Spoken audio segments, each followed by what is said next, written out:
خیبر کی جلا وطنی سے لے کر آج سے 1 صدی پہلے تک دنیا میں کہیں بھی ہماری یہودیوں کے ساتھ کوئی کشمکش، جھگڑا اور جنگ نہیں ہے۔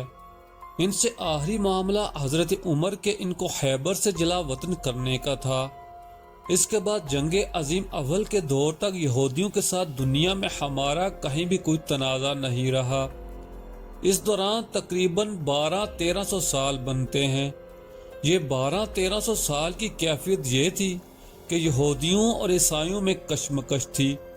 عیسائی یہودیوں پر ظلم ڈھاتے تھے، ان کی مسلسل پٹائی کرتے رہے، اور مسلمان یہودیوں کی پناہ گاہ تھے۔ 1000 سے زیادہ عرصہ تک ہم یہودیوں کی سب سے محفوظ پناہ گاہ رہے۔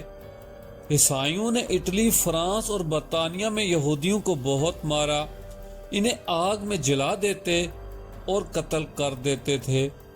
5 صدی قبل ان کا آخری راؤنڈ ہٹلر والا ہے، جسے ہولوکاسٹ بھی کہتے ہیں۔ ہٹلر وہ آخری عیسائی تھا جس نے یہودیوں کو بہت مارا۔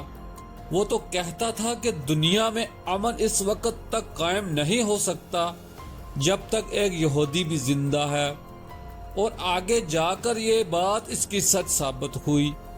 یہ الگ ایک داستان ہے۔ یہودی مورخ خود اس کا اعتراف کرتے ہیں۔ ہر طبقے میں ہر مزاج کے لوگ ہوتے ہیں، منصب مزاج بھی ہوتے ہیں۔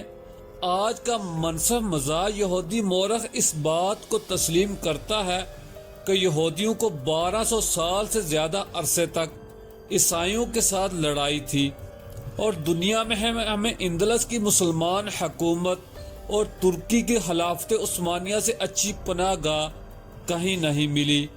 اندلس کی مسلمان حکومت اور خلافت عثمانیہ یہودیوں کو پناہ دیتے تھے اور پروٹوکول اعزاز دیتے تھے، انہیں پیسے بھی دیتے تھے اور ان پر خرچ بھی کرتے تھے۔